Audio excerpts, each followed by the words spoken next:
kita nanti akan lebih fokus pada cara yang keempat. Cara yang keempat dikatakan pihak afiliasi untuk menebus, jadi PTX akan menyuruh pihak afiliasi untuk membeli atau menebus obligasinya senilai 90.000. Sehingga perhatikan bahwa tidak ada jurnal yang dibuat oleh PTX. Jadi induk tetap mengakui hutang obligasi ini. Dan investor lama tetap mencatat dengan jurnal yang sama.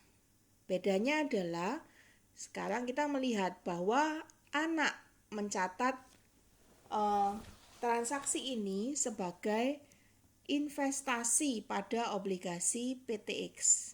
Jadi dalam kasus yang keempat, anak sekarang berfungsi sebagai kreditur atas obligasi PTX dengan nilai 90.000. Sehingga cara yang keempat, kalau kita lihat tidak ada keuntungan atau kerugian yang dicatat dari pihak afiliasi, entah itu induk atau anak.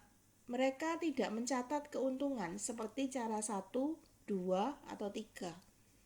Nah, ini yang dikatakan keuntungannya lalu bagaimana? Kan mestinya untung ya. Hutang 93.000 dilunasi dengan kas 90.000. Ada keuntungan 3.000. Keuntungannya kok tidak dicatat? Nah, cara inilah yang disebut sebagai cara konstruktif retirement. Jadi, penarikan obligasi hanya untuk tujuan konsolidasi, sehingga pada saat awal tidak ada keuntungan atau kerugian yang dicatat oleh baik induk sebagai penerbit maupun anak sebagai pihak yang menarik hutang. Sementara cara 1, 2, dan 3 ini disebut sebagai penarikan yang sesungguhnya. Penarikan ini memungkinkan pihak penerbit tidak lagi berhutang dan investor tidak lagi menjadi investor atas obligasi penerbit. Dan kemudian keuntungan atau kerugian jika ada langsung dicatat dan diakui. Sementara untuk cara yang keempat, keuntungannya belum diakui. Nah, sehingga bagaimana mengakuinya? Maka kita akan melakukan proses pada jurnal eliminasi dan penyesuaian untuk mengakui keuntungan tersebut. Jadi, dikatakan bahwa keuntungan ini mengapa disebut sebagai keuntungan atau kerugian konstruktif? Karena keuntungan atau kerugian ini baru direalisasi dan dicatat dari sudut pandang entitas yang dikonsolidasikan. Jadi akan timbul nanti pada saat kita menyiapkan laporan keuangan konsolidasi, bukan dicatat terpisah pada buku afiliasi. Ya, tadi kan tidak ada ya jurnalnya.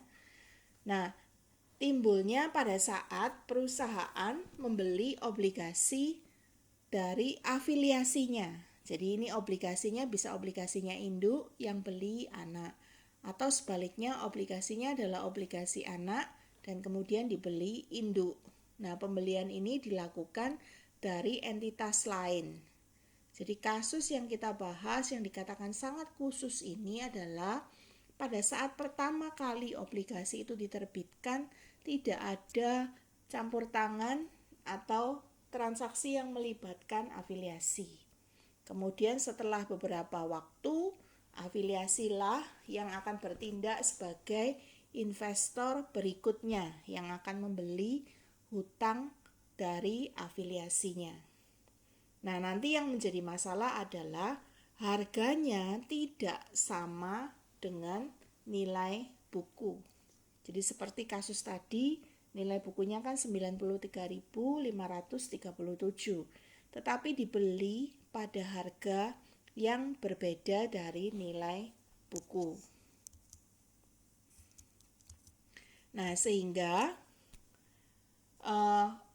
akan menambah kompleksitas pada saat kita perlu mempertimbangkan. Lalu keuntungan atau kerugian ini dinikmati atau ditanggung oleh siapa?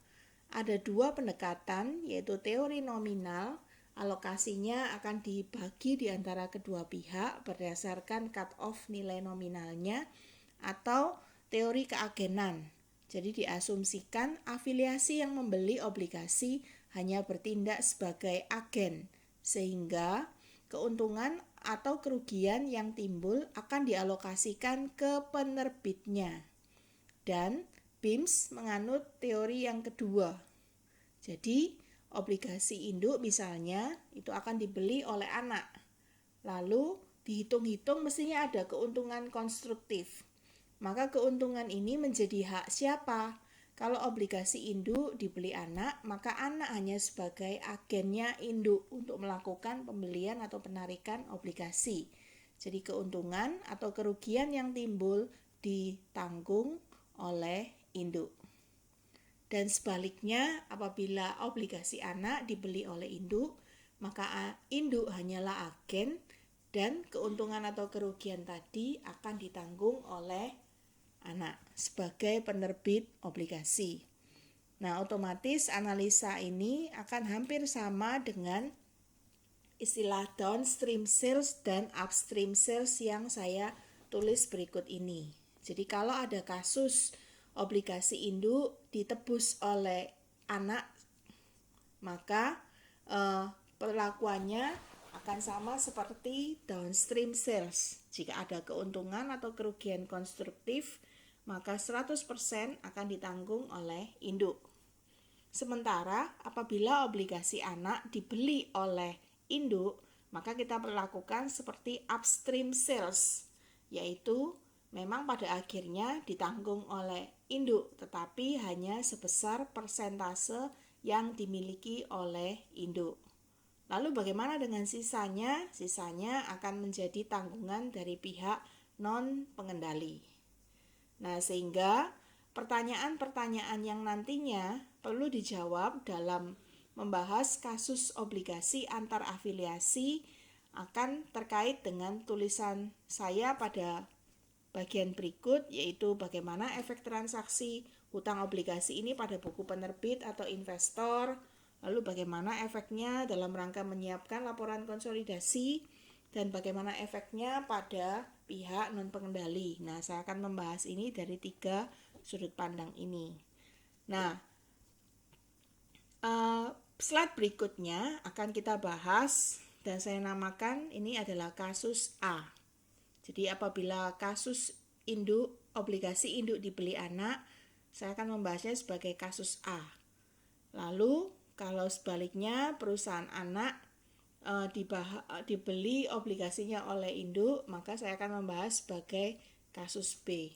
Kompleksitas dari pembahasan kasus A atau B sebenarnya tidak hanya pada saat bagaimana kalau obligasi ini ditebus di tahun 2006, kemudian kita menyiapkan laporan konsolidasi tahun 2006, atau kita menyiapkan konsolidasi pada tahun 2007 dan seterusnya. Jadi kompleksitasnya sebenarnya tidak hanya pada A dan B, ya seperti bab 6.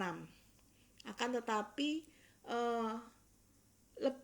sedikit lebih kompleks lagi karena Anda harus melihat dan membedakan apakah pada saat obligasi ini ditebus, kondisi awalnya bagaimana. Sehingga secara lengkap, mungkin saja kasus Anda akan berada pada kuadran A1, 2, 3, atau mungkin A4, atau B1, B2, B3, atau B4. Jadi obligasi induk ini awalnya ada diskonto atau premi, lalu ditebus oleh anak menimbulkan premi atau diskonto. Nah, sehingga saya harapkan bisa memahami dan menguasai pembahasan awal tentang akuntansi obligasi. Dan sebagai penutup, untuk contoh yang tadi sudah saya katakan, yaitu pada contoh obligasi induk yang nilai bukunya adalah 93.537. Berarti kasusnya adalah kasusnya di sini di kuadran A. Jadi obligasi induk ini dengan diskonto. Nah, jadi A yang dimaksud adalah obligasi induk dengan diskonto. Karena nilai nominalnya 100.000, lalu nilai bukunya 93.000. Berarti kan obligasi induk memiliki diskonto. Lalu pada saat ditebus oleh anak dengan harga 90.000, maka obligasi induk ini dibeli anak juga dengan diskonto.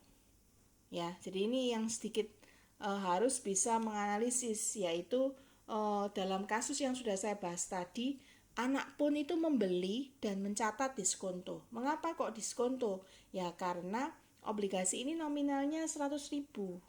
Lalu anak ini membeli dengan harga 90.000.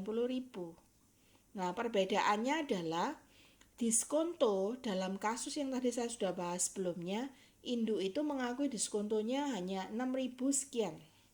Sementara anak yang membeli dengan harga 90.000 padahal nominalnya 100.000, berarti diskonto yang dicatat anak adalah 10.000.